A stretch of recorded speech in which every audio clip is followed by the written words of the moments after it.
Hello friends, आप लोग कैसे हैं। राज किशोरी देवी शिक्षण प्रशिक्षण सेवा संस्थान के यूट्यूब चैनल पर आप लोगों का हार्दिक स्वागत है। जैसा कि आप लोगों को पता है, जो भी वीआई के टीचर है, जो भी वीआई के स्टूडेंट हैं, तो उन लोगों के लिए अभी का जो मेरा क्लास चल रहा है, ये सेकेंड पेपर का जो परीक्षा होता है जिसका नाम है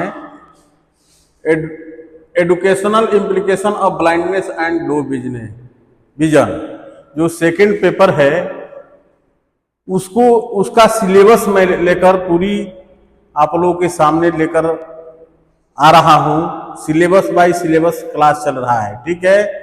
अब देखिए, पिछले वीडियो में मैंने कुछ उसका विधिवत रूप पढ़ाया था आप लोगों को, ठीक है। बहुत सी किताबें हैं, अलग अलग किताबों से देखकर टॉपिक तैयार किया जाता है, ठीक है।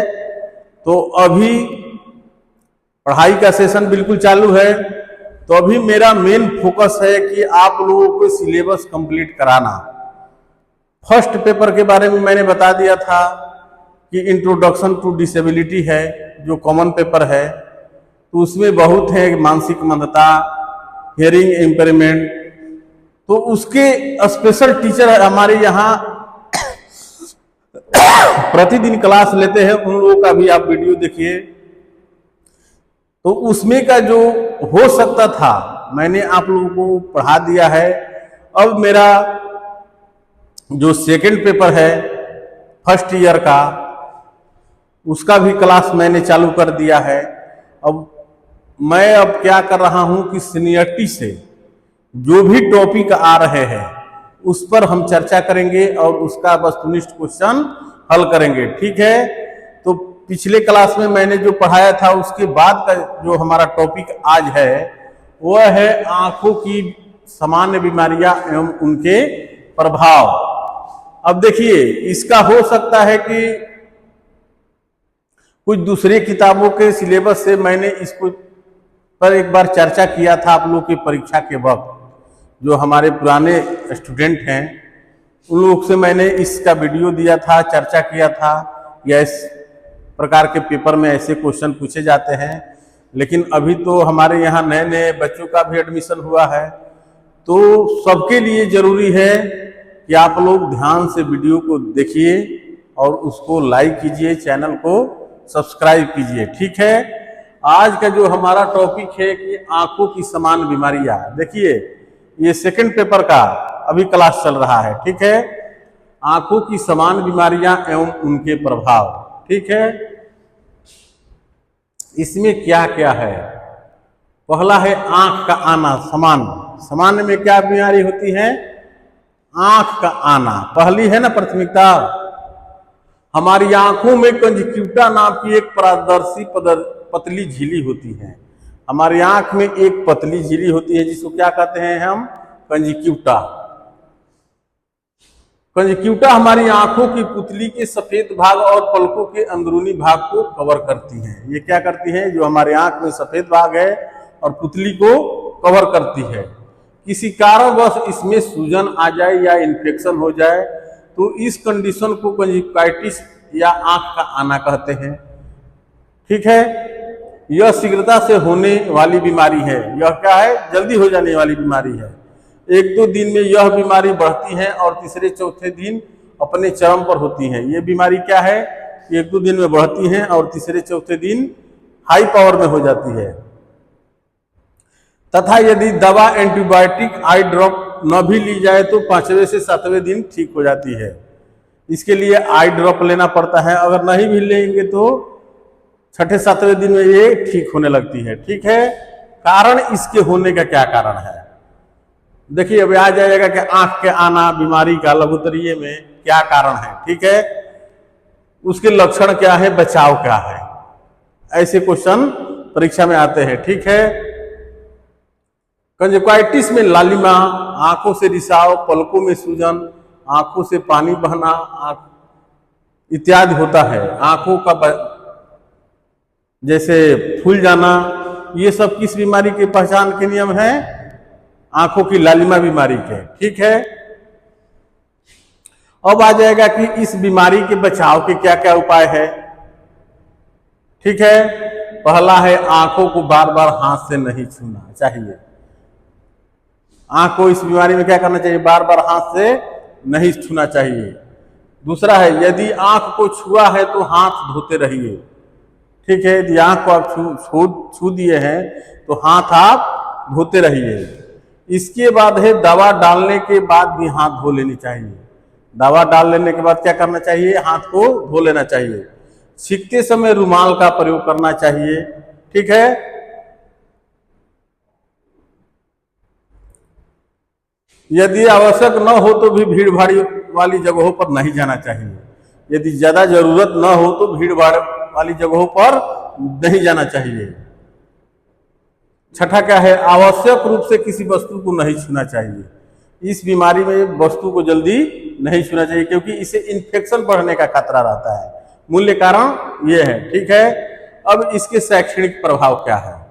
शिक्षा पर क्या प्रभाव पड़ता है? ठीक है, नजदीक के कार्य करते समय बीच बीच में थोड़ा आराम करना चाहिए। इस बीमारी में प्रकाश छात्र के पीछे से आना चाहिए तथा चमक से बचना चाहिए। इस बीमारी में चमक से बचना चाहिए। प्रकाश के विभिन्न परिस्थितियों से समायोजन करने में समय लग सकता है। ठीक है, अब अगली बीमारी है निस्टेगमस। ठीक है, निस्टेगमस बीमारी कैसी होती है? ये तो हो गया है आंखों की लालिमा। अब इसका क्वेश्चन अगर आपके आ गया कि आंखों की लालिमा बीमारी क्या है, इसके बचाव और शैक्षणिक प्रभाव क्या पड़ते हैं, तो आप आसानी से लिख सकते हैं। अगली बीमारी है निस्टेगमस। निस्टेगस बार बार होने वाली अनैच्छिक पेशीय गतियां है जो सामान्यतः दोनों आंखों को प्रभावित करती हैं। ये बीमारी क्या करती है? दोनों आंखों को प्रभावित करती है। यह स्थिति अकेले में भी हो सकती है किंतु दृष्टि की अल्प बाधाओं जैसे एल्बिनिज्म, एनरिडिया अथवा मोतियाबिंद के साथ ज्यादातर पाई जाती है। ठीक है, निस्टेगमस वाले बच्चों की बहुत सी परेशानियां जैसे दृष्टि निर्धारण कुशलता होती है क्योंकि उनकी आंखें किसी भी स्थिति में स्थिर नहीं रहती है। ठीक है, अब निस्टेगमस के शैक्षणिक प्रभाव क्या है? निस्टेगस बीमारी के शैक्षणिक प्रभाव क्या है? ठीक, पठन पाठन सामग्री बड़े छाप में तथा पृष्ठभूमि से अच्छे रंग विभेद वाला उपलब्ध होने पर प्रभावित बच्चों को लाभ होगा। इस बीमारी में क्या होना चाहिए कि पठन पाठन की जो सामग्री होती है उसके अंक क्या होने चाहिए? बड़े बड़े होने चाहिए और कलर में होना चाहिए। पढ़ते समय लाइन मार्कर का प्रयोग किया जा सकता है जिससे प्रभावित बच्चों का लाभ होता है। इसमें लाइन मार्कर का प्रयोग किया जाता है। ध्यान रहे कि बहुत से बच्चे अच्छी दृष्टि के लिए अपना सिर तिरछा करके देखते हैं, तो ऐसे समय पर हतोत्साहित नहीं होना चाहिए। ठीक है, अब है भैंगापन। एक बीमारी कौन है? इसको कहते हैं स्ट्राबिस्मस। स्ट्राबिस्मस बीमारी क्या है? इसको क्या कहते हैं? भैंगापन। ये अगली बीमारी है। ठीक है, भैंगापन जिसे स्क्विंट या स्ट्राबिमस या क्रॉस्ड आइस कहते हैं। इस बीमारी के कितने कितने नाम हैं? देखिए, स्क्विंट, स्ट्राबिमस और क्रॉस आइस कहते हैं। आंखों से संबंधित एक समस्या है। क्या है? आंखों संबंधित एक समस्या है जिसमें दोनों आंखें एक सीध ठीक तरह से अलाइन में नहीं होते हैं। दोनों आंखें क्या होती हैं? ठीक तरह से एक लाइन में नहीं होती है।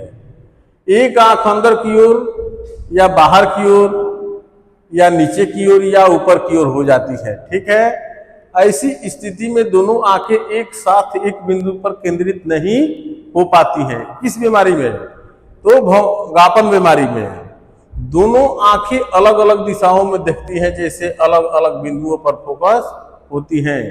ये दूसरे जब देखेगा उसको तो उनको ऐसा प्रतीत होगा ये व्यक्ति दो जगह देख रहा है। ठीक है,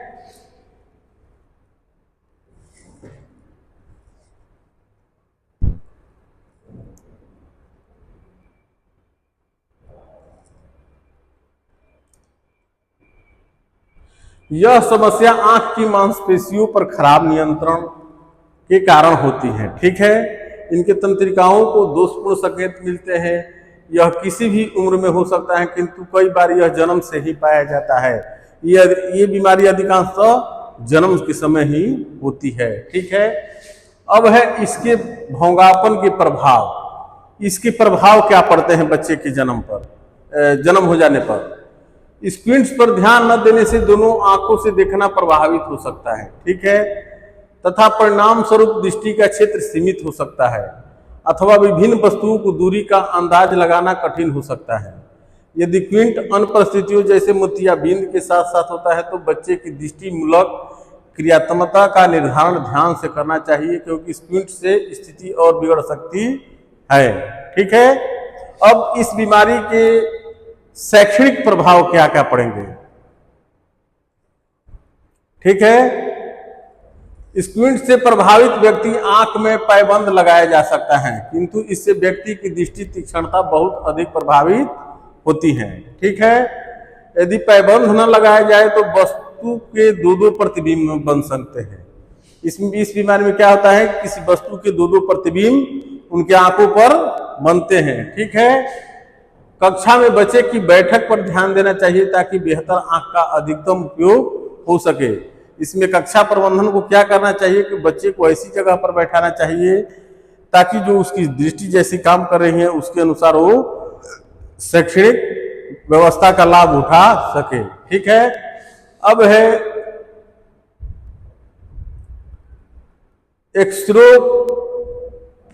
एक्सरोपैथालमिया ड्राई आई सिंड्रोम, यानी अब आंख में सुखायत की सिकापन होना। इस बीमारी का क्या नाम है? एक्सरोपैथालमिया। ठीक है, जिसको कहते हैं ड्राई आई सिंड्रोम, आंख का सूखा होना। ठीक है, यानी आंखों में सुखापन की शिकायत होना। ये समस्या आमतौर पर तब उत्पन्न होती है आंखों में आंसू बन नहीं पाते हैं। मान लीजिए कि आंख में आपके आंसू नहीं बन रहे हैं, इस बीमारी का ये नाम है ड्राई आई सिंड्रोम। इस वजह से आंखों की चिकनाहट चली जाती है। यह स्थिति विटामिन ए की कमी की स्थिति है, सामान्यतः हम इसे ड्राई आइज कहते हैं। ठीक है, विटामिन ए की प्रचुरता वाला भोजन, बच्चों को भोजन में विटामिन ए आवश्यक रूप से होनी चाहिए। ऐसी बीमारी वाले बच्चों को विटामिन ए युक्त खाना खिलाना चाहिए, अन्यथा उनकी दृष्टि कमजोर हो जाने की संभावना बनी रहती है। ठीक है,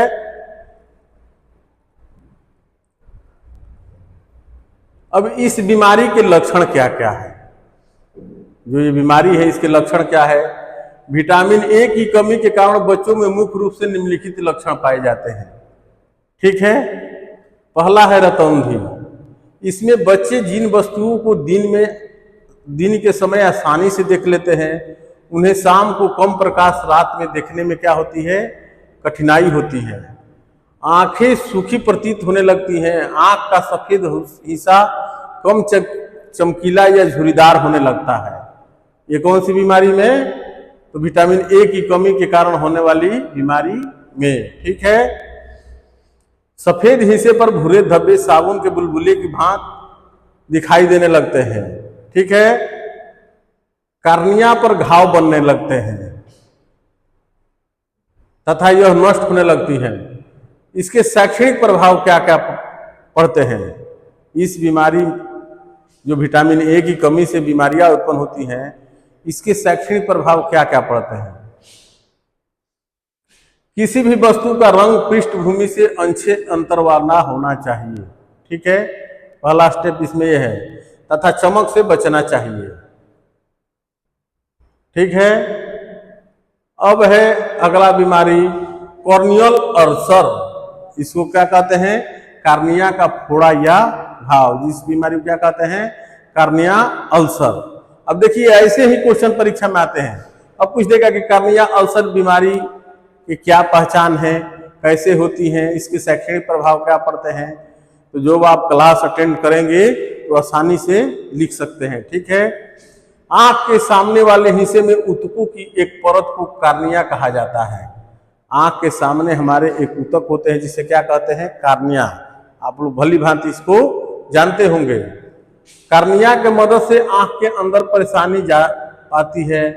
आंख से निकलने वाले आंसू कार्निया को बैक्टीरिया, वायरस या फंगी से बचाते हैं। आंख से जो हमारा आंसू निकलता है ये हमें किस चीज से बचाते हैं? तो बैक्टीरिया से, वायरस से और फंगस से। ठीक है।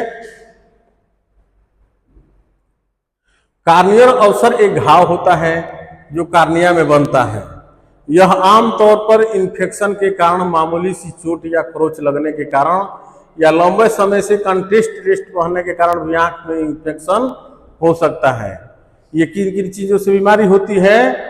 तो आंख में हल्का चोट या खरोंच या एक ही लेंस को, चश्मे को बार बार पहनने से बीमारी हो जाती है। ठीक है। जब व्यक्ति के शरीर की सामान्य सुरक्षात्मक शक्ति कमजोर हो जाती है, जिसको हम लोग क्या कहते हैं? इम्यूनिटी पावर कहते हैं। हमारे शरीर में इम्यूनिटी पावर होती है ना, रोगों से लड़ने वाली क्षमता। ठीक है। तो सुरक्षात्मक जो शक्ति होती है हमारी, वो कमजोर हो जाने से क्या हो जाती है? कार्निया में फोड़े होने की संभावना हो जाती है। ठीक है। अब है कार्नियल अल्सर की कारण क्या है। कॉन्ट्रैक्ट लेंस का उपयोग करने वाले व्यक्ति में बैक्टीरियल और परजीवी कार्नियल अल्सर अधिक आम है। ठीक है। कॉन्ट्रैक्ट लेंस के उपयोग के दौरान उचित सावधानियों का पालन किया जाना चाहिए। ठीक है। सिंप्लेक्स और एच जोस्टर जैसे वायरस बार बार कार्नियल अल्सर का कारण बन सकते हैं। किन वायरस के कारण ये बीमारी होती है? तो सिंप्लेक्स और एच जोस्टर। ठीक है। फंगल कार्नियल अल्सर किसानों में बहुत आम है। ये किसानों में होने वाला फंगल जो बीमारी है, क्या है? Corneal ulcer. ये एक आम बीमारी है। स्टेरॉयड का अत्यधिक उपयोग फंगल कार्नियल अल्सर के जोखिम के कारकों में से एक है।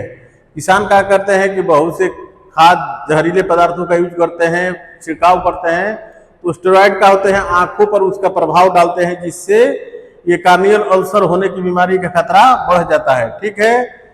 अब है संक्रमण के आम कारण क्या क्या है। इस बीमारी के संक्रमण के आम कारण क्या है जो आमतौर पर हो जाता है? पहला है बैक्टीरिया, दूसरा वायरस, तीसरा कवक, चौथा परजीवी। ठीक है।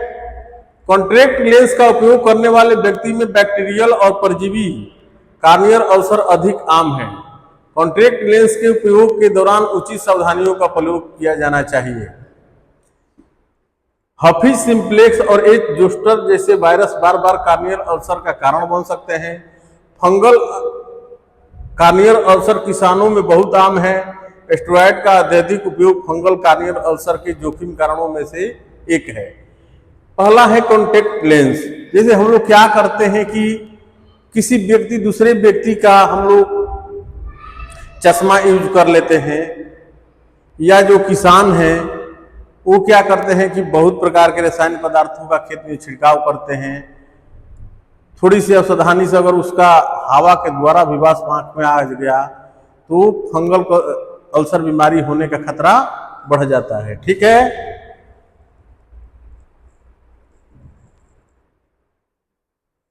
अब है बी, कार्निया के लिए शारीरिक आघात कार्नियल अल्सर का कारण बन सकती है। मान लीजिए कि आपके शरीर में किसी प्रकार चोट लग गया है जो उसका नस का संबंध आंख से हो या आंख में लग जाए, तो ये बीमारी होने का कारण बन सकता है। सी है सूखी आंखें। कार्निया पर आंसू फिल्म इसे हमलावर रोग जनकों से बचाती है। जो हमारे आंसू है ये हमें क्या करती हैं कि विभिन्न बीमारियों से हमें बचाती हैं। जैसे कचरा हो गया या कोई फंगस, वायरस, तो ये क्या होता है, आंसू के माध्यम से बाहर निकल जाते हैं। आंखों का सूखापन कार्नियल अल्सर के विकास के लिए एक पूर्व सूचक कारक है। अब मान लीजिए कि आंख, सूखी आंख जिसकी बीमारी है, तो ये क्या करता है, कार्नियल अल्सर का एक प्रमुख कारण बन जाता है। अब है डी, वेल्स पाल्सी और एक्स्ट्रोपियन, पलक का बाहर की ओर मुड़ना। ठीक है। बहुत लोगों के पलक क्या होता है, बाहर की तरफ मुड़ा रहता है। एंट्रोपियन, ढक्कन का अंदर की ओर मुड़ना। जब भी कोई विदेशी वस्तु कार्निया को छूने की कोशिश करती है तो पलकें भौतिक अवरोध बन जाती हैं। मान लीजिए कि कोई भी चीज बाहरी हमारी आंख को भीतर छूने का प्रयास करती है तो भौवें हमारी क्या है, आंख की भौवें ये उससे बचाती हैं। उपयुक्त स्थितियों में ढक्कन का कार्य प्रभावित हो जाता है जिससे आंखों में संक्रमण का खतरा बढ़ जाता है। ठीक है, ये है कार्निया की संवेदना का नुकसान। यह आंखों को संक्रमण के लिए प्रवण बनता है, जैसे एंथेस्थेटिक ड्रॉप का अत्यधिक उपयोग, हर्पीज जोस्टर संक्रमण के बाद मधुमेह, बच्चों में कुछ जन्मजात स्थितियां हैं। अब है क्रोटोनस बीमारी। टोकन आंखों से संबंधित एक समस्या है। आंखों का सबसे सामने वाला पारदर्शी भाग जिसे कार्निया कहा जाता है वह पतला हो जाता है, बाहर की तरफ कोन के आकार में उभर जाता है जिससे आंख से धुंधला दिखाई देने लगता है। इस रोग के साथ एस्टिगमेस भी जुड़ जाता है और व्यक्ति केवल पास का ही देख पाता है। उसे चश्मे प्रकाश के प्रति संवेदनशीलता भी प्रभावित करती हैं। उसे विकृत और धुंधली आकृतियां दिखाई देने लगती है। इस रोग के साथ एस्टिगमेस भी जुड़ जाता है और व्यक्ति केवल पास का ही देख पाता है। उसे चमक तथा प्रकाश के प्रति संवेदनशीलता प्रभावित करती है। विकृत और धुंधली आकृति दिखाई देने लगती है। ठीक है, अब है कायराटोकोनस के होने के कारण क्या है। इस बीमारी के होने के कारण क्या है। आंखों में प्रोटीन के छोटे फाइबर्स होते हैं। हमारे आंखों में क्या होते हैं, प्रोटीन के छोटे फाइबर्स होते हैं जिसे कोलेजन कहते हैं। ये कोलेजन आंखों के ऊपर कार्निया को पकड़ कर रखता है। जब कोलेजन कमजोर पड़ने लगते हैं तो कोलेजन के कोन के आकार में विकृत होकर उभरने लगते हैं, तब जाकर केरोटोनस होता है। कार्निया में प्रोटेक्टिव एंटीऑक्सीडेंट के घटने के कारण केरोटोकोनस होता है जिससे कार्निया सेल्स डैमेज होने लगती हैं। ठीक है, अब है मोतियाबिंद। आंखों में एक बीमारी और होती है क्या, जिसको कहते हैं मोतियाबिंद। ये कैसे होती है, इसके क्या प्रभाव पड़ते हैं, इसके लक्षण क्या है। जैसे परीक्षा में क्वेश्चन आ जाता है कि मोतियाबिंद किन कारणों से होती है, इसके बचने के उपाय या शैक्षणिक प्रभाव क्या है। तो जब आप क्लास अटेंड करेंगे तो आसानी से हल कर सकते हैं। ठीक है, मोतियाबिंद का तात्पर्य आंख के लेंस के अपारदर्शी होने से है।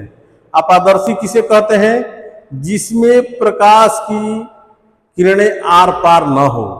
तो इसी प्रकार आंख की हमारी जो परत होती है वो इतना खराब हो जाती है कि किसी चीज को देखने के लिए कोई पारदर्शी किरण उसमें पास नहीं कर पाती है। ठीक है, अपरिपक्व मोतियाबिंद की स्थिति में लेंस थोड़ा अपारदर्शी होता है, जबकि परिपक्व होने पर यह इतना अपारदर्शी हो जाता है कि आंख का आधार भी दिखाई नहीं देता है। ठीक है, प्यूपिल सफेद हो जाता है। मोतियाबिंद के कारण दृष्टि तीक्ष्णता कम हो जाती है, इसे धुंधली दृष्टि हो जाती है।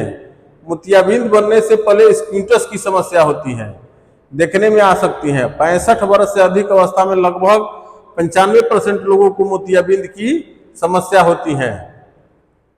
मोतियाबिंद से प्रभावित इस व्यक्ति की आंख में जाला सा जम जाता है। इस बीमारी में क्या होता है, आंख में जाला सा जम जाता है, क्योंकि लेंस आंख के पर्दे पर छवि केंद्रित करता है। अतः लेंस पर जाला जम जाने से व्यक्ति की दृष्टि क्या हो जाती है, धुंधली पड़ जाती है, और लेंस पर धुंधलापन छा जाने से प्रकाश की किरणें आंख के अंदर प्रवेश नहीं कर पाती हैं। मोतियाबिंद अथवा दोनों आंखों में हो सकता है। मोतियाबिंद दोनों, एक या दोनों आंखों में हो सकता है।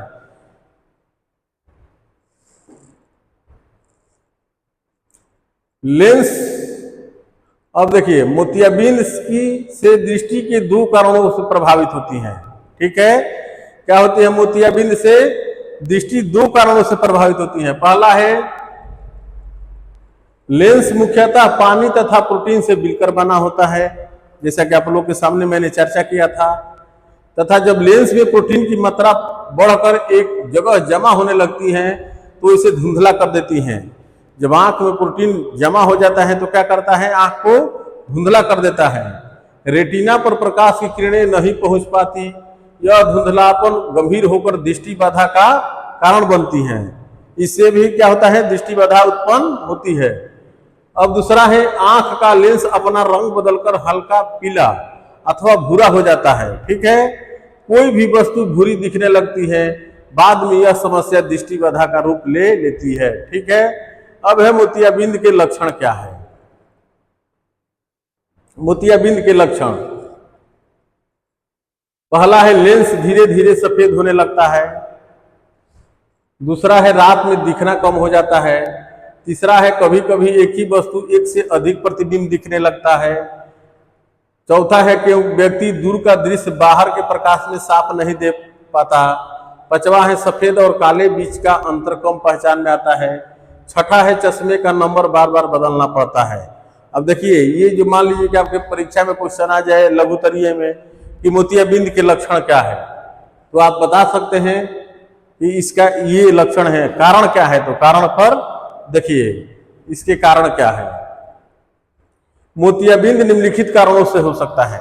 किन किन कारणों से होता है, चोट, दवा का सेवन, गर्भवती मां के रुबैला अथवा कुपोषण होने से, अनुवंशिकता के कारण, इन सभी के अलावा कई बीमारियों जैसे glaucoma, retinitis pigmentosa and retinal detachment ETC। ठीक है, अब है मोतियाबिंद का इलाज क्या है। दुनिया में दृष्टि बाधा की लगभग आधी घटनाएं उम्र के साथ साथ मोतियाबिंद के कारण होती हैं। मोतियाबिंद से गंभीर किस्म की दृष्टि बाधा आ सकती है। शुरू में नए चश्मे, अधिक प्रकाश तथा चमक रहित सनग्लासेस से प्रभाव को कम किया जा सकता है, किंतु इसके पक जाने पर ऑपरेशन द्वारा इसे अलग कर दिया जाता है तथा लेंस प्रत्यारोपण एक विकल्प हो सकता है। ऑपरेशन के द्वारा दृष्टि वापस आ सकती है। ठीक है, अब है धूप में देर तक कार्य करने से बचना चाहिए। इसमें क्या करना चाहिए कि धूप में कार्य करने से बचना चाहिए, क्योंकि ये भी मोतियाबिंद का कारण बन सकती है। यदि धूप में कार्य करना आवश्यक हो तो टोपी पहन लेना चाहिए। व्यक्ति को खान पान पर विशेष ध्यान देना चाहिए तथा पत्ती वाली सब्जियां तथा फल को खाने चाहिए। ठीक है, अब फिर मोतियाबिंद की शैक्षणिक प्रभाव क्या है, तो इस टॉपिक पर और इसकी जो बाद का हिस्सा है, ठीक है, ये तो नहीं है कि चैप्टर एक एक पेज का है, यूनिट वाइज यूनिट है, अभी ये चैप्टर खत्म नहीं हुआ है। ठीक है, तो मोतियाबिंद के शैक्षणिक प्रभाव क्या क्या पड़ते हैं, ठीक है, इस पर हम कल के क्लास में चर्चा करेंगे। और उसके बाद और भी कौन कौन सी आंखों की बीमारियां हैं उस पर हम कल की क्लास में चर्चा करेंगे। आज जितना मैंने आप लोगों को पढ़ाया, ठीक है, इसके क्या क्या वस्तुनिष्ठ क्वेश्चन बन सकते हैं, ठीक है,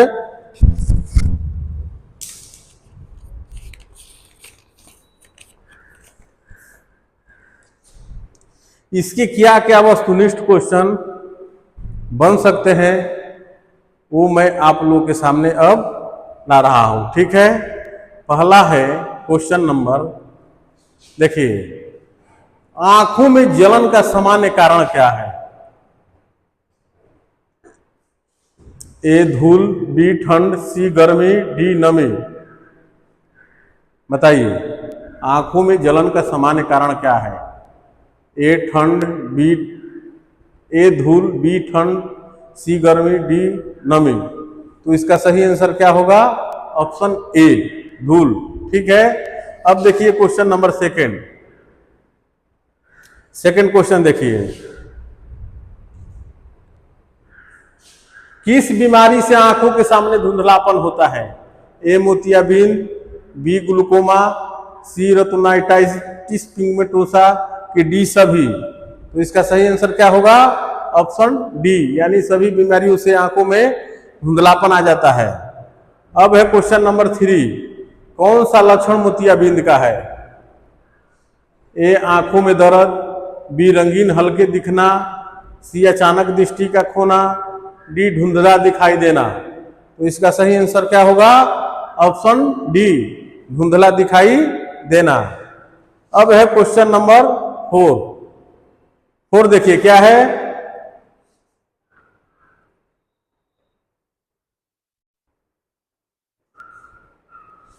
ग्लूकोमा में क्या समस्या होती है? आंखों की बीमारी क्या है? ग्लूकोमा।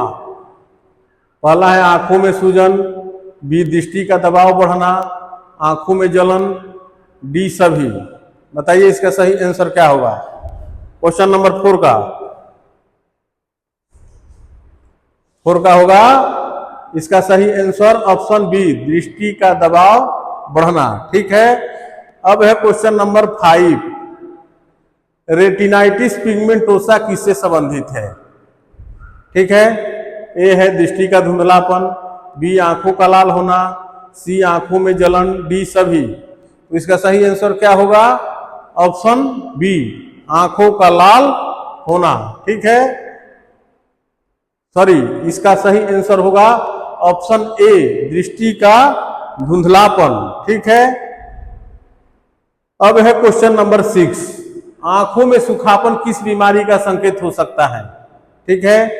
पहला है ड्राई आई सिंड्रोम, बी मोतियाबिंद, सी आंखों का संक्रमण, डी सभी। तो इसका सही आंसर क्या होगा? Option A, dry eye syndrome. अब देखिए क्वेश्चन नंबर 7, कौन सी बीमारी आंखों में लालिमा का कारण बन सकती है? ठीक है। कंजक्टिवाइटिस, रतौंधी, पैथिक, कैटरेक्ट, डी सभी। तो इसका सही आंसर क्या होगा? ऑप्शन ए, कंजक्टिवाइटिस। ठीक है। अब देखिए क्वेश्चन नंबर 8 क्या है? देखिए स्क्रीन पर आप लोग,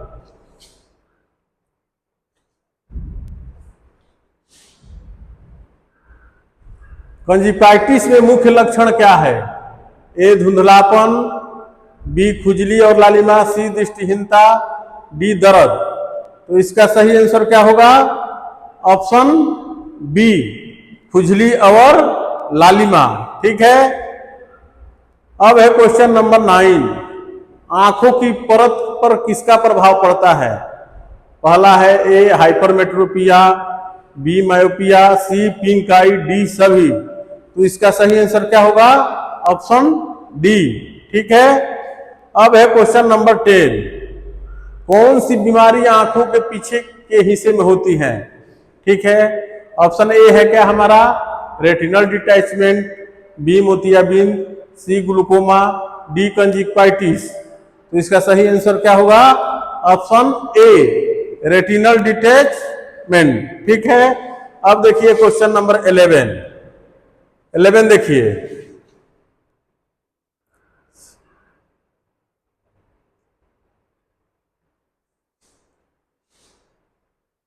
आंखों की सूजन किसका संकेत हो सकता है?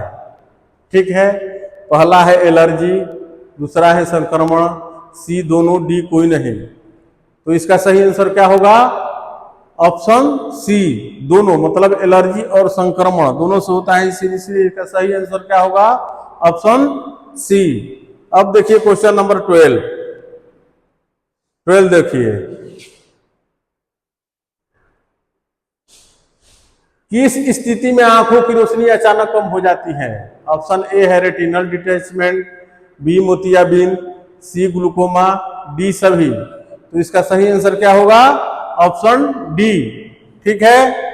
अब देखिए क्वेश्चन नंबर 13, आंखों में दर्द का मुख्य कारण क्या हो सकता है? ए थकान, बी संक्रमण, सी एलर्जी, डी सभी। तो इसका सही आंसर इसका भी क्या होगा? ऑप्शन डी, मतलब थकान, संक्रमण और एलर्जी तीनों से आंखों में क्या होता है?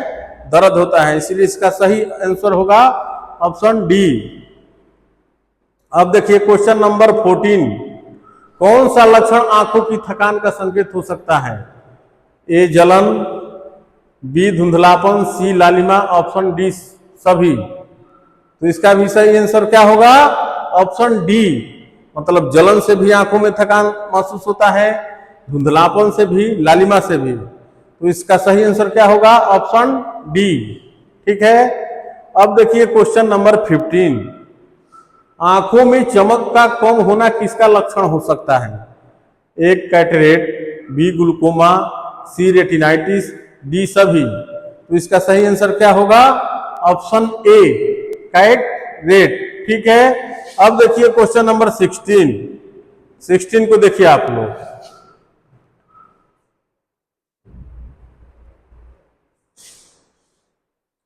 कंजिक्टिवाइटिस का मुख्य कारण क्या है? क्या कर रहा है? 16 नंबर क्वेश्चन, 16 नंबर कि कंजिक्टिवाइटिस का मुख्य कारण क्या है? ए है बैक्टीरिया, बी वायरस, सी एलर्जी, डी सभी। तो इसका सही आंसर क्या होगा? Option D. ठीक है, अब देखिए क्वेश्चन नंबर 17, कौन सी बीमारी आंखों के शुष्क होने का कारण बन सकती है? A dry eye syndrome, B retinitis, C मोतियाबिंद, डी सभी। तो इसका सही आंसर क्या होगा? Option A dry eye syndrome. ठीक है, अब देखिए क्वेश्चन नंबर 18, रात में देखने की में कठिनाई का क्या संकेत हो सकता है? ए है नाइट ब्लाइंडनेस, बी मोतियाबिंद, सी ग्लूकोमा, डी सभी। तो इसका सही आंसर क्या होगा? ऑप्शन ए नाइट ब्लाइंडनेस। ठीक है, अब है क्वेश्चन नंबर 19 किस स्थिति में आंखों में दर्द और लालिमा हो सकती है? ए है कंजिक्टिवाइटिस, बी ड्राई आई, सी मोतियाबिंद, डी सभी। तो इसका सही आंसर क्या होगा? Option A conjunctivitis. अब देखिए 20 नंबर क्वेश्चन, 20 नंबर,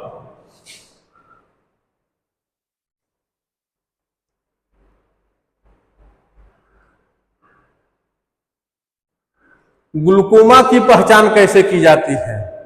ए आंखों की जांच, बी रक्त परीक्षण, सी एमआरआई, डी सभी। तो इसका सही आंसर क्या होगा? ऑप्शन ए आंखों की जांच।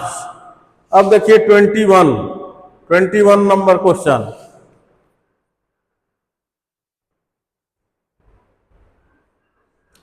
आंखों के लक्षणों के समय पर पहचान क्यों जरूरी है?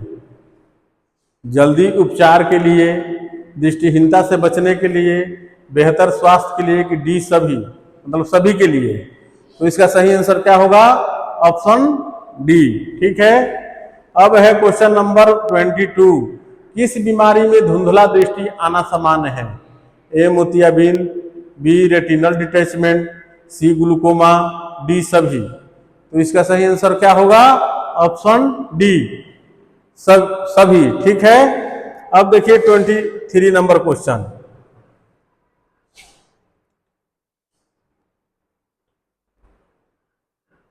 देखिए, किस प्रकार के संक्रमण को पिंक आई कहा जाता है? A conjunctivitis, B retinitis, C glaucoma, D सभी। तो इसका सही आंसर क्या होगा? Option A conjunctivitis. ठीक है, अब देखिए 24 नंबर क्वेश्चन, कौन सा लक्षण आंखों में एलर्जी का संकेत हो सकता है? ए खुजली, बी जलन, सी लालिमा, डी सभी। तो इसका सही आंसर क्या होगा? ऑप्शन बी सभी। ठीक है, अब देखिए 25 नंबर क्वेश्चन, 25,